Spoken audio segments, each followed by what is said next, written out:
नमस्कार, बहुत बहुत स्वागत है आप सभी का प्राइम डिबेट में। मैं रविंद्र सिंह आपके साथ और आज का मुद्दा प्राइम डिबेट का टिकट का काउंटडाउन। जी हां, लोकसभा चुनाव को लेकर बीजेपी की तैयारियां जोरों पर दिखाई दे रही हैं। दिल्ली में बीजेपी की सीईसी की बैठक चल रही है, केंद्रीय चुनाव समिति की मीटिंग चल रही है और इस बैठक में राजस्थान समेत तमाम राज्यों के प्रत्याशियों पर मंथन हो रहा है। पीएम मोदी, गृह मंत्री अमित शाह, बीजेपी अध्यक्ष जेपी नड्डा बैठक में मौजूद। बैठक में राज्यों के मुख्यमंत्री, कोर ग्रुप के सदस्य भी शामिल हैं। बीजेपी पहली लिस्ट में 100 से 120 प्रत्याशियों की घोषणा कर सकती है। जो जानकारी मिल रही है उसके मुताबिक राजस्थान में कई प्रत्याशी बदले जा सकते हैं। कुछ चेहरे, यानी अगर प्रत्याशी बदलेंगे तो कुछ चेहरे भी सामने आएंगे नए। इसी पर चर्चा करेंगे। कांग्रेस की तैयारी क्या है वो भी देखेंगे। पहले एक रिपोर्ट देख लेते हैं।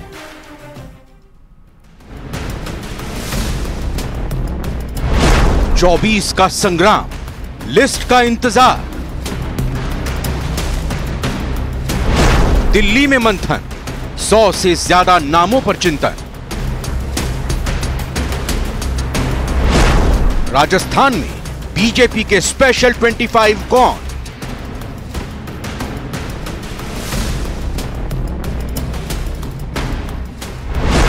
टिकट का काउंटडाउन। तो टिकट का काउंटडाउन जारी है। लिस्ट आज आएगी कि कल आएगी और कितने प्रत्याशियों की आएगी? राजस्थान में इसमें कितने प्रत्याशी हो सकते हैं? बीजेपी जिनको मजबूत सीटें मान रही है उनके प्रत्याशी होंगे या बीजेपी जिन पर मुकाबला मान रही है उसके प्रत्याशियों की पहले घोषणा की जाएगी। चर्चा की शुरुआत करते हैं। कांग्रेस कहां है इस वक्त वो भी बात करेंगे। 4 खास मेहमान जुड़ चुके हैं। सुरेश गर्ग साहब, प्रवक्ता हैं बीजेपी, आपका स्वागत। आरसी चौधरी साहब, महासचिव पीसीसी, आपका भी स्वागत। एसपी मित्तल साहब, वरिष्ठ पत्रकार, सर स्वागत आपका। डॉक्टर राकेश गोयल, राजनीतिक विश्लेषक, आपका भी बहुत बहुत स्वागत। सुरेश गर्ग साहब, ये बताइए कि कितने राजस्थान के टिकट कंफर्म होने वाले हैं और कितने वेटिंग लिस्ट में रहेंगे अभी पहली लिस्ट में? आज मुख्य चुनाव समिति की मीटिंग है। अब चुनाव समिति की मीटिंग के अंदर तय किया जाएगा कि कितने लोगों को टिकट देना है, किस तरह से देना है, तो अभी पता लग जाएगा। लेकिन जो हमारा भारत का पूरा लक्ष्य है, एनडीए 400 पार और भारतीय जनता पार्टी 370। हमारा लक्ष्य है कि 370 भारतीय जनता पार्टी की सीटें पूरे हिंदुस्तान में आनी चाहिए और वो उस लक्ष्य को हम पार करने के लिए हम काम कर रहे हैं। जिस तरह से पिछले 10 साल तक मोदी जी ने देश को 10वीं अर्थव्यवस्था से 5वीं अर्थव्यवस्था पे लाए, जिस तरीके से इंफ्रास्ट्रक्चर में मोदी जी ने लाखों करोड़ों रुपए लगाए, जिस तरह से रेलवे में जो डेवलपमेंट किया है, जिस तरह से रोड इंफ्रास्ट्रक्चर में डेवलपमेंट किया, जिस तरह से डिफेंस को आत्मनिर्भर बनाया है, जिस तरह से पीएसयू जो 234 पीएसयू हुआ करती थी वो आज 254 पीएसयू है, जो हिंदुस्तान का जो विकास का मॉडल रखा है, उन सबको ध्यान में रखते हुए हमारे को अब की बार 370 सीटें, हमारी एक लक्ष्य है कि हम 370 सीटें लेके आएंगे और एनडीए 400 पार है, ये हमारा लक्ष्य पूरा करेंगे। खबर आ रही है कि राजस्थान में चेहरे बदले जाएंगे।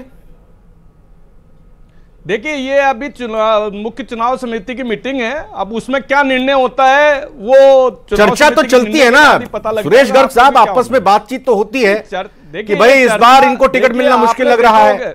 अच्छा, जगह का बता दीजिए किस सीट का, या हम आपको जानकारी दे दें। आपके मीडिया में या जितनी भी चर्चा आती है उसके विपरीत में आज तक हमारे जो भी हुए हैं, मीडिया ने, न्यूज़ 18 राजस्थान ने बता दिया था महेंद्रजीत मालवीय आने वाले हैं बीजेपी के पास 4 दिन पहले, जब वो दिल्ली आए थे और मुख्यमंत्री भंवरलाल शर्मा से 1 दिन पहले मिले थे। तो ऐसा ना कहिए, न्यूज़ 18 राजस्थान को कम से कम बना, किसी को पता था क्या? तो इसलिए ये चीजें कौन नटेगा कौन है, अब केंद्रीय चुनाव समिति की मीटिंग है, उसके बाद में पता लगेगा कि किसको टिकट दिया जा रहा है। लेकिन जो भी होगा वो कमल के फूल पे जनता, क्योंकि अब जो चुनाव हो रहा है मोदी जी के लिए चुनाव हो रहा है, जनता इंतजार कर रही है कि किसको टिकट दिया जाए और हम हैट्रिक बनाने की कोशिश है, तैयारी है, दावा है। राजस्थान में 3री बार बनाएंगे। क्यों लग रहा है कि हैट्रिक हो जाएगी इस बार? नहीं, निश्चित रूप से हम 25 की 25 सीटें लेके आएंगे। जिस तरह के मोदी जी ने पिछले 10 साल में काम किया, जिस तरह से हमने राजस्थान के अंदर रेलवे के अंदर 9,500 करोड़ रुपए दिए, जल जीवन मिशन के अंदर जिस तरह से हमने 20,000 करोड़ रुपए दिए, अलग अलग योजनाओं के अंदर अगर राजस्थान के अंदर पैसा दिया है, तो जनता मोदी जी को मोदी जी को पूरे 25 की 25 सीटें झोली में देने के लिए तैयार बैठी है राजस्थान की जनता। अरे तो प्रत्याशी तो लोकसभा चुनाव क्षेत्र से लड़ेंगे ना, वो प्रधानमंत्री भी चुनेंगे लेकिन अपना प्रत्याशी भी तो चुनेंगे ना, वो प्रत्याशी भी तो महत्वपूर्ण होगा। रविंद्र जी जनता सिर्फ मोदी जी को देख रही है कि हमारा प्रत्याशी मोदी जी, हर क्षेत्र के अंदर हमारा प्रत्याशी मोदी जी कमल के फूल के निशान पे। ये बताइए सुरेश गर्ग साहब, आपका वोट किस लोकसभा क्षेत्र में पड़ता है? आपका वोट किस लोकसभा क्षेत्र में पड़ता है? हिंदुस्तान के आपका वोट किस लोकसभा क्षेत्र में पड़ता है? मेरा वोट तो जयपुर लोकसभा क्षेत्र के अंदर पड़ रहा है। जिसको भी पार्टी टिकट देगी हम तो कमल के फूल में वोट देना, मोदी जी को जिताना है हमें। तो शहर में ग्रामीण में नहीं, शहर के अंदर। अच्छा चलिए मुझे ये बताइए कि जैसे आप जैसे जो वोटर जयपुर शहर के हैं, अब उनको कोई समस्या है, उनको कुछ काम कराना है, तो वो कमल के फूल के पास जाएंगे क्या जी? वो देखेंगे नहीं कि कौन कितना मिलनसार है, कौन कितना पिछले 5 साल में उनके साथ खड़ा रहा है, कौन हमारे किसी भी व्यक्ति को कोई तकलीफ नहीं हुई है पिछले 10 साल से। केंद्र की कोई भी योजना है वो पूरे हिंदुस्तान में लागू हुई है, कहीं पे भाई भतीजावाद नहीं हुआ है। हर समस्या का जो भी व्यक्ति है उन्होंने उसका सॉल्यूशन किया है। इसलिए आप ये चीज के लिए भूल जाइए कि कौन है। अभी सिर्फ हमारा लक्ष्य है कि 370 सीटें हिंदुस्तान में लाना। आरसी चौधरी साहब, किसी को भी पिछले 10 सालों में कोई कष्ट नहीं हुआ है। केंद्र ने बहुत बेहतरीन राजस्थान में काम किया है, 25 सीटों के साथ हैट्रिक बीजेपी लगाने की तैयारी में है। कुछ है आपके पास राजस्थान में क्या खोने को या पाने को? रविंद्र जी मैं कहना चाहूंगा कि भारतीय जनता पार्टी को गरूर है, भारतीय जनता पार्टी को गुरूर है मैं एक अकेला सब पे बाहरी। और कांग्रेस पार्टी ये मानती है कि लोकतंत्र के अंदर जनता जनार्दन होती है और पार्टी का कार्यकर्ता उसका ध्वजवाहक होता है। आपने कहा कि हैट्रिक लगाने की तैयारी कर रही है। मैं कहना चाहूंगा 2013 में जब वसुंधरा राजे जी के नेतृत्व में राजस्थान के अंदर चुनाव हुए, भारतीय जनता पार्टी 163 सीट लेके आई और भाजपा को 25 सीटें मिली।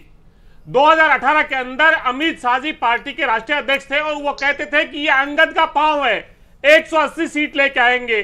उस गुरूर को राजस्थान की जनता ने उखाड़ फेंका और 163 से 73 पे लेके आए।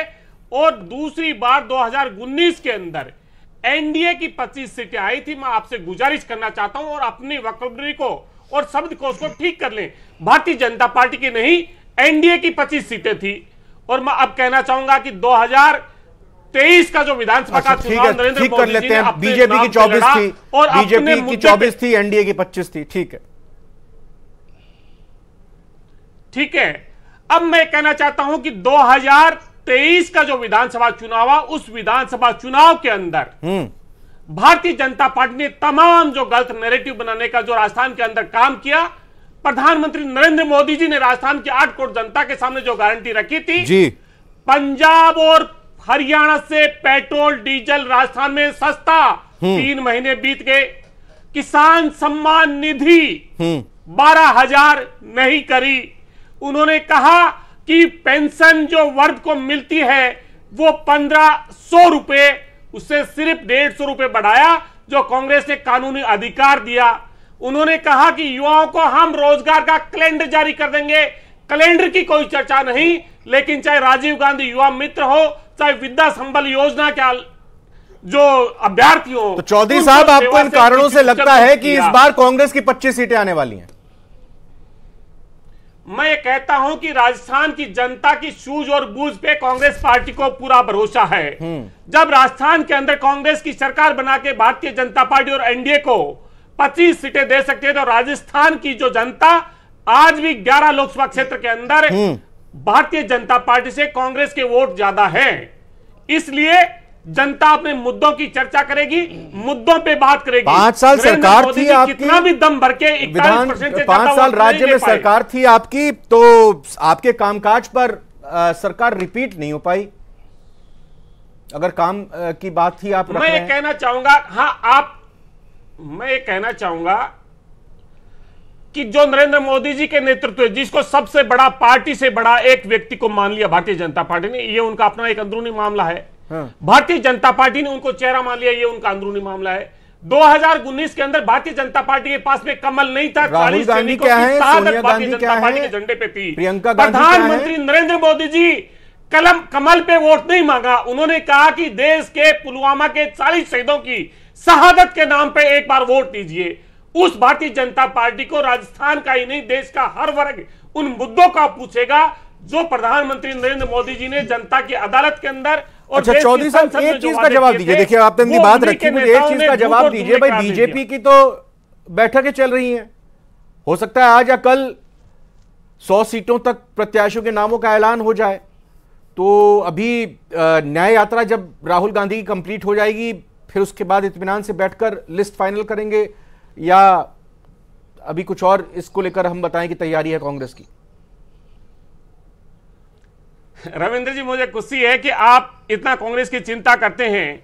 बाकी का तो पूरा मीडिया वो इंडिया के लिए चर्चा करता है, और एनडीए के घटक दल है 38 जिसकी छाती हमें जनता की चिंता है, उनके सीट शेयरिंग की कोई चर्चा नहीं और कोई मुद्दों की चर्चा नहीं। राजस्थान के अंदर एनडीए का जो घटक दल है उसके साथ में उसकी क्या स्थिति है, ये बीजेपी से कभी नहीं पूछा जाता। कांग्रेस पार्टी अपने जो अलायंस के जो दल हैं उनके साथ में हर राज्यवार जो स्थिति आपके सामने आ रही है, अलायंस में है कौन कौन, जरा आप बताइए। प्रदेश चुनाव समिति के दो लोकसभा के अंदर अलायंस में कौन कौन है चौधरी साहब? मैं बात तो पूरी कर दूं। रविंद्र जी आपने अवसर दिया तो सर मेरे को 30 सेकंड तो दे दीजिए ताकि मैं मेरी बात तो पूरी कर दूं। अगर बीच में बोलेंगे तो दर्शकों को सुन नहीं पाएगा। मैं कहना चाहूंगा कि कांग्रेस पार्टी के अंदर अखिल भारतीय कांग्रेस कमेटी से जो लोकसभा के पर्यवेक्षण में गए, वो प्रत्येक ब्लॉक में जाके कांग्रेस के कार्यकर्ताओं से चर्चा की, उनसे संवाद किया। प्रदेश चुनाव समिति की हमारी जो पदाधिकारी हैं उन्होंने जाके लोकसभा क्षेत्र में संवाद किया। राष्ट्रीय जो हमारी स्क्रीनिंग कमेटी है उसके अंदर एक दौर की बैठक हो चुकी है। अगले ही मार्च के पहले सप्ताह के अंदर दूसरी मीटिंग होने के बाद में प्रत्याशियों की जो घोषणा है वो शीघ्रता से की जाएगी।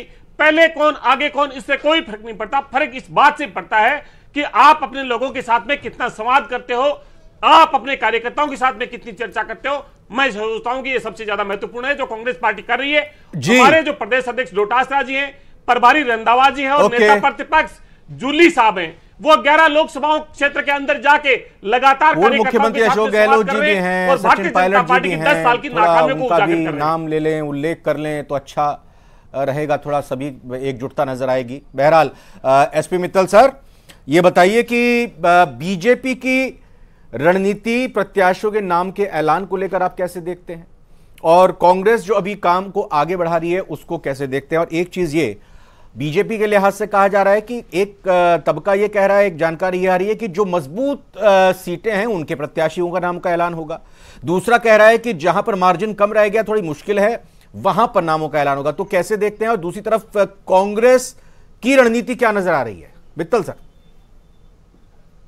देखिए रविंद्र, दोनों राजनीतिक दल हैं और जब लोकसभा चुनाव बिल्कुल निकट है और कहा जा रहा है कि क्या नाम से 10 मार्च तक इसकी अधिसूचना जारी हो जाएगी, चुनाव की घोषणा हो जाएगी, तो स्वाभाविक है कि दोनों दल अपनी अपनी तैयारी कर रहे हैं। कांग्रेस भी कर रही है। आरसी चौधरी साहब ने बिल्कुल अभी सही कहा कि 11 संसदीय क्षेत्र ऐसे हैं जब विधानसभा चुनाव के अंदर कांग्रेस को बढ़त मिली है। अब उस दृष्टि को देखते हुए कांग्रेस जो है वो अपनी तैयारी कर रही होगी, उनके भी संवाद कार्यक्रम चल रहे हैं। लेकिन चूंकि आज दिल्ली के अंदर भारतीय जनता पार्टी की केंद्रीय चुनाव समिति की बैठक हो रही है और उसमें राजस्थान के संदर्भ में इसलिए महत्वपूर्ण है कि राजस्थान की जो कोर कमेटी है उसके अधिकांश सदस्य वहां मौजूद है।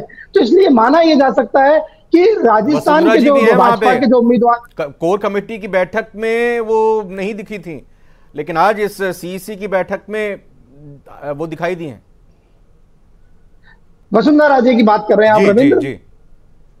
वसुंधरा राजे एक बैठक में थी, दूसरी बैठक में नहीं थी, लेकिन आज जो है वो वहां पर क्या नाम से मौजूद हैं। तो मुझे ऐसा लगता है कि राजस्थान के संदर्भ में हो सकता है कि जो अभी ये कहा जा रहा है कि 125 सीटों के घोषणा हो, उसके अंदर राजस्थान को प्राथमिकता दी जाए, क्योंकि सारी की सारी कोर कमेटी वहां पर क्या नाम से मौजूद है।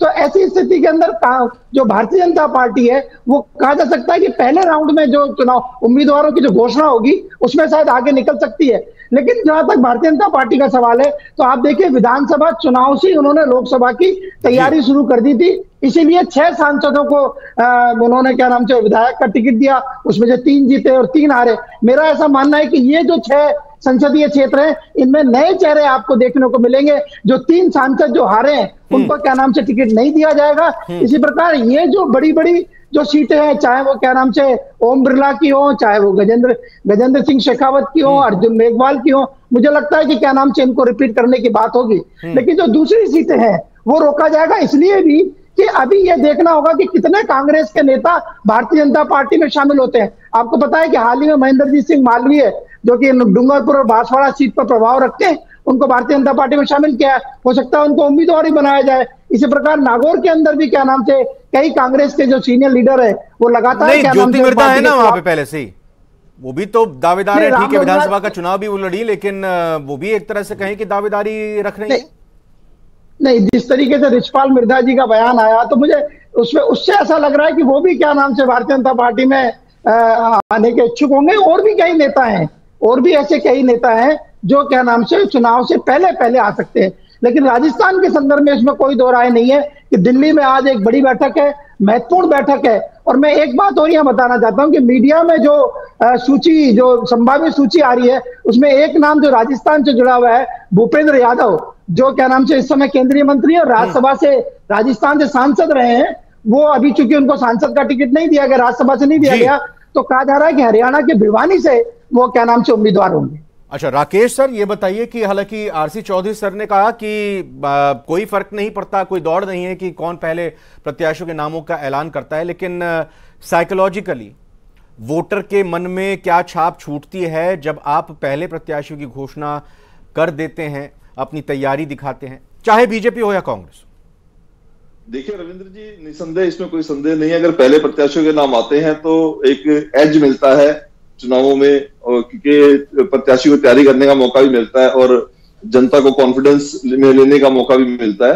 तो ये एज तो भाजपा मुझे लगता है इस बार लेगी और पहले प्रत्याशी की घोषणा करेगी नामों की। और जिस तरीके से बीजेपी का भी मोटिवेशन दिख रहा है राज्यसभा चुनावों से, और 3 राज्यों में प्रचंड जीत से, राजस्थान, एमपी, छत्तीसगढ़ की जीत से बड़े उत्साह में है, तो इसका लाभ भारतीय जनता पार्टी लेती नजर आ रही है। और मोदी जी अपनी हैट्रिक शायद लगाएंगे, पूरा करेंगे, और कार्यकर्ता इसके लिए पूरे तरीके से प्रतिबद्ध भी नजर आ रहे हैं। उसके पीछे कारण ये भी है कि विपक्ष का उसमें बहुत बड़ा चेहरा भी नहीं है प्रधानमंत्री के लिए उनके अगेंस्ट में। और जिस तरीके से आज टूट दिखाई देती है कांग्रेस के अंदर, आरजेडी के अंदर, उसके अलावा सपा के अंदर, अभी आज हमने देखा कि आज बीआरएस में भी टूट का हुआ है, तो मुझे लगता है साउथ में भी भारतीय जनता पार्टी अपना दायरा बढ़ाएगी। और राजस्थान में क्योंकि अब उनका जैसे बात कर रहे थे 25 में 24 सीटें थी, इस बार उनका कोई नागौर में कोई इस तरीके से कोई अलायंस नहीं है, तो पूरी 25 की 25 सीटें भाजपा पूरे दमखम से जीतने की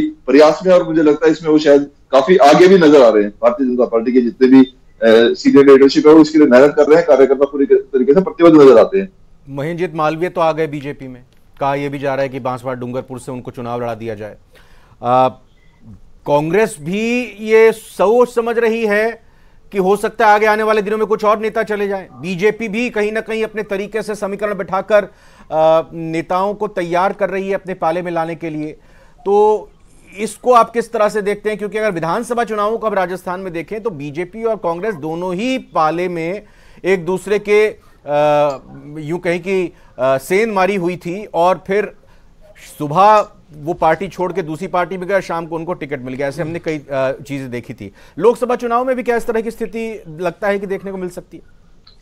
देखिए, लोकसभा इलेक्शन एक बड़ा इलेक्शन है, बड़ा चुनाव है, तो इसके अंदर मुझे लगता है कि बहुत ज्यादा लोग जो है, प्रत्याशी जो है, वो निर्दलीय खड़ा होने की कोशिश नहीं करेंगे, बागी होने की कोशिश नहीं करेंगे। हाँ, जो बहुत बड़े नाम है वो अगर उनको पूरे तरीके से आश्वासन दिया जाएगा पार्टी के टिकट का, एक बैनर का, कि मोदी जी नाम एक बड़ा ब्रांड है, उनके नाम पे ये पूरा चुनाव लड़ा जा रहा है, तो काफी लोग वैसे लोग ऐसे कम होंगे, ऐसी तादाद कम होंगे जैसे हमने विधानसभा में देखा। विधानसभा में काफी लोग बागी होकर खड़े हुए, अलग पार्टियों से भी खड़े हुए, पर ये मुझे लगता है लोकसभा के अंदर ये रेशो बहुत कम होगी और सिर्फ कुछ चुनिंदा नाम, शायद 2 या 3 नाम ऐसे होंगे जो जा सकते हैं किसी भी पार्टी में। बीजेपी से भी जा सकते हैं क्या कांग्रेस? बीजेपी से तो मुझे बहुत उम्मीद है ही नहीं कि कोई जाएगा, क्योंकि अभी उनका पल्ला इतना भारी है, इतना बड़ा मोटिवेशन है, तो कोई ऐसी हिम्मत। चौधरी साहब, मैं आपसे जानना अनुशासन बहुत है बीजेपी के अंदर। यही कहा जाता है कि एनडीए की, बीजेपी की नीति प्रधानमंत्री नरेंद्र मोदी के काम से प्रभावित होकर जो भी आए उसका स्वागत है, उनका स्वागत करते हैं। आप भी किसी और दूसरे दल के, बीजेपी से अगर कोई कांग्रेस में आना चाहें, राजस्थान से नेता, उनका स्वागत करेंगे?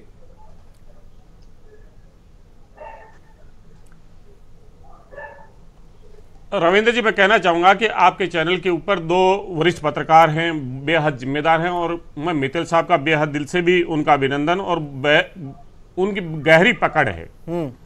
लेकिन बार बार जो चीज कहना चाहिए, हर संगठन का एक प्रयास होता है कि वो अपने संगठन का विस्तार करे।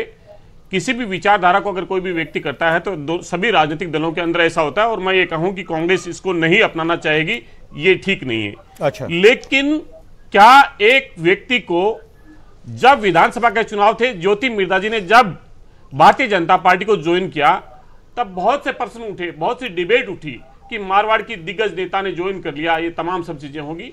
लेकिन कांग्रेस का कार्यकर्ता विचार के प्रति जो प्रतिबद्ध है, वो विचार को ही विजयी बनाता है। आप मालवीय जी का बार बार जिक्र करते हैं, मालवीय जी कांग्रेस पार्टी के अंदर लंबे समय तक साथ में रहे, उनकी क्या मजबूरी है वो तो वही जानते होंगे। लेकिन मुझे पूरा भरोसा है कि डूंगरपुर और बांसवाड़ा का जो कांग्रेस का कार्यकर्ता है, वो उनको ये जरूर संदेश देगा कि विचार के साथ में नाइंसाफी करने वाले व्यक्तियों का क्या असर होता है। दूसरा मैं कहना चाहूंगा कि दूसरे आपके पैनल के साथी उन्होंने कहा कि कांग्रेस पार्टी के अंदर टूट है, बिखराव है। अभी आपने देखा कि जोधपुर के अंदर भारतीय जनता पार्टी के मंत्री गए और वहां पे कहा मोदी तुझसे खैर नहीं, शेखावत जी मोदी तुझसे बैर नहीं, शेखावत तुम्हारी खैर नहीं।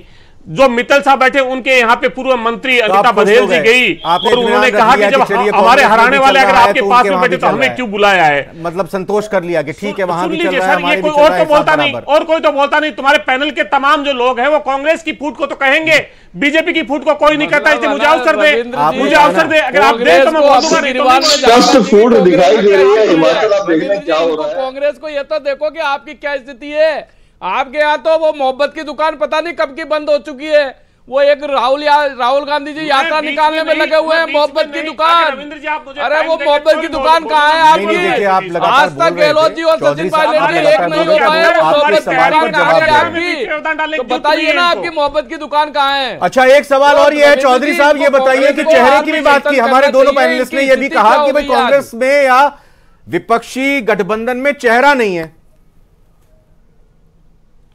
मैं कहना चाहूंगा कि दोनों ही पैनलिस्ट ने नहीं कहा, एक मेरे साथी ने कहा, वो कह रहे हैं कि चेहरा नहीं। ठीक है, ये पहले भी विधानसभा से पहले आते थे, तब चेहरा राजस्थान में जब हम पूछते तो कहा चेहरे की कोई जरूरत नहीं है। मैं ये कह रहा हूं चेहरा बनाम जनता के मुद्दे होंगे, हर व्यक्ति का अपना एक मुद्दा है, आपका अपना एक मुद्दा है, गरीब का, मजदूर का, किसान का, महिला का, सबके अपने एक मुद्दे हैं, और वो जो मत है वो मुद्दे पे जाएगा। एक व्यक्ति कहे कि मैं एक अकेला सब पे भारी, ये अहंकार की भाषा है, लोकतंत्र की भाषा नहीं है। क्या सुरेश, एक मिनट जवाब देने दीजिए चौधरी साहब। सुरेश गर्ग साहब, ये जो सवाल उठाए कि भाई ये लोकतंत्र की भाषा नहीं है, ये अहंकार की भाषा है।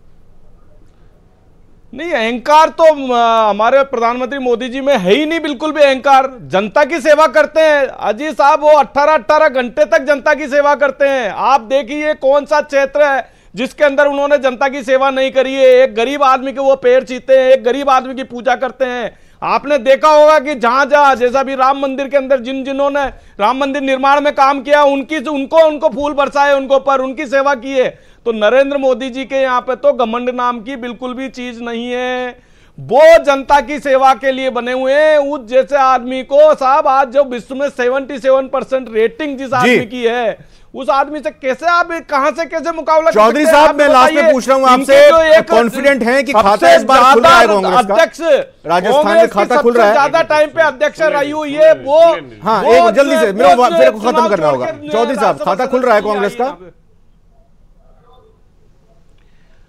रविंद्र जी, कांग्रेस पार्टी भारतीय जनता पार्टी को करारी शिकस्त राजस्थान के अंदर देगी। एक चीज मैं कहना चाहूंगा, भारतीय जनता पार्टी के नेता बार बार इस बात का जिक्र करते हैं कि सोनिया गांधी जी राजस्थान से राज्यसभा में गई, लेकिन जेपी नड्डा जी कैसे गुजरात से गए कोई नहीं पूछेगा, कोई चर्चा नहीं करेगी। मैं कह रहा हूं कि भारतीय जनता पार्टी 370 नहीं 270 का आंकड़ा नहीं छू पाएगी। चौधरी साहब, ये चर्चा सोनिया गांधी जी को लेकर इसलिए हो रही थी क्योंकि हिमाचल प्रदेश में जब कहा गया कि वो चुनाव लड़ेंगी तो हिमाचल प्रदेश पता चल गया ना कि वो क्यों नहीं गई थी चुनाव लड़ने के लिए। राजस्थान में आप जैसे कांग्रेस के दिग्गज नेता मौजूद हैं जिससे आसानी से वो जीत गई, इस वजह से यहाँ पर सवाल और बात उठी थी। आप रायबरेली से एक वो जो है वो अमेठी छोड़ के वायनाड जा रहे हैं, वायनाड। अच्छा, आज का सवाल जो जनता से पूछा था हमने, वो नीचे दिखाई दे रहा है प्राइम डिबेट का प्राइम सवाल। आखिर में बता दें, पहले टिकट फाइनल करने वाली पार्टी को फायदा होगा क्या? हाँ में 83%, 83% लोगों का यही कहना है, ना में 17% लोगों का अपना मत है। फिलहाल हम सभी मेहमानों का धन्यवाद करना चाहेंगे जो आज की इस चर्चा में शामिल हुए। अब एक तरह से कि ज्यादा वक्त नहीं रह गया कि जब प्रत्याशियों के नामों का ऐलान हो जाएगा और इसी कवायद में सभी राजनीतिक दल जुटे हुए हैं प्राइम डिबेट में। आज